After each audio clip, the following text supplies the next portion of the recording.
Once upon a time, there once lived a boy called Banu. Banu was a clever but cunning boy who lived in a small village surrounded by tall trees, a place where its people made their daily bread by farming. He was known for always trying to outsmart others for his own gain. One scorching afternoon, while working on his family's farm, his throat became parched with thirst. He looked around desperately for water, but found none. Under the scorching hot sun, Banu wandered deeper into the bushes in search of water. Then he spotted a beehive hanging from a tall tree. The bees were buzzing happily, collecting nectar from nearby flowers. Seeing an opportunity, Banu called out to them, "O wise and hard-working bees, I am dying of thirst. If you lead me to the nearest stream, I will show you where the most delicious flowers bloom." The bees, eager to find new sources of nectar, carefully thought about this offer. The raining seasons had just begun, and they needed to stock their hive with enough honey to last them through the unfavorable weather. So this should be a good deal. And although they never really knew Banu, they agreed to take his deal. "Follow us," they buzzed, and true to their word, they guided Banu through the forest to a cool, sparkling stream. Banu drank greedily, feeling refreshed as the cool water trickled down his throat. The bees waited patiently, reminding him, "Now keep your part of the deal. Show us where the best flowers are." But Banu, being cunning, thought to himself, "I have had a drink of water to quench my thirst, and now I know where the waterfall is located. Why should I help them? Or how about I deceive them, lead them, give them a wrong direction, and find my way back to their hive? Then I can steal their honey instead." Instead of leading the bees to the best flowers, Banu began to stall the bees, making them follow him through the bushes without telling them anything. From time to time, the bees would ask him, "Are we there yet?" But Banu would calmly look back. "A little more patience," he said, explaining to the bees that all good things take time. So the bees had no choice but to follow Banu without further complaint. Not long, Banu began to heave under the hot sun. "Oh, I am so tired," he exclaimed. "If only I had wings just like you, my friends. I would have continued this journey with you. But it's getting dark. I must return to the farm. My parents would probably be looking for me." So Banu cautiously explained to the bees all the routes they needed to take to get to the place filled with delicious nectar. But if only they knew that the directions given to them led nowhere.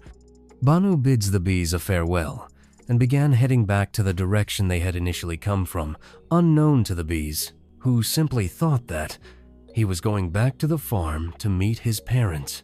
Oblivious, the bees happily continued their journey to the place where delicious flowers bloomed.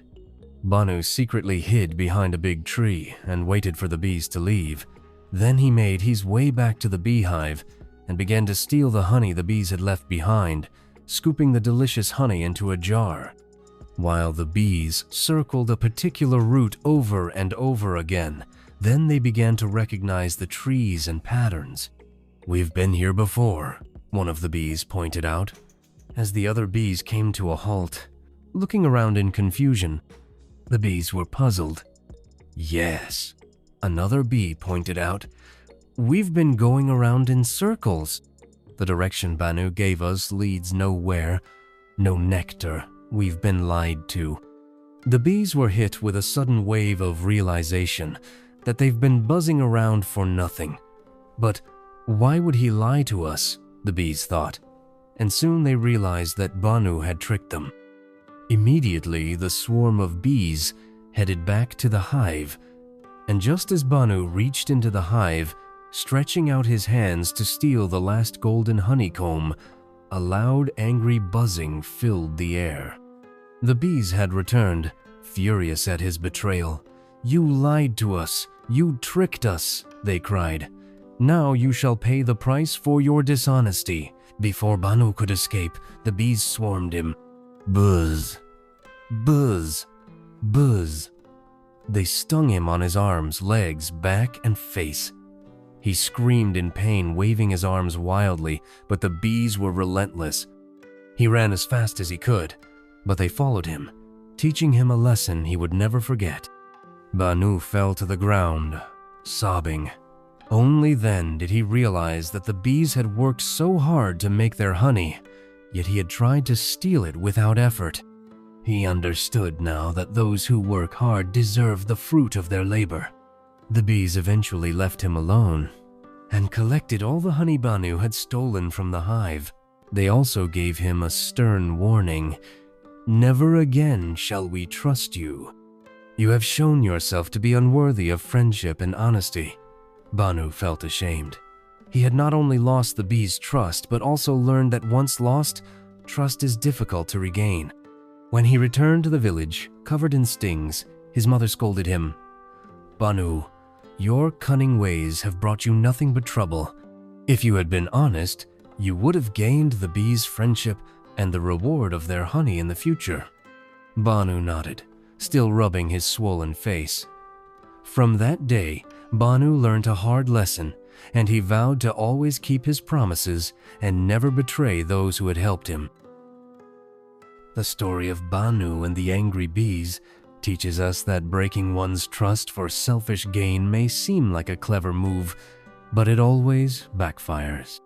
Banu's greed and dishonesty not only cost him the honey, but also the respect and friendship of the bees. Integrity is the true path to lasting rewards. Because a sweet tongue with a crooked heart will taste the sting before the honey, just like Banu did. Hope you enjoyed the story.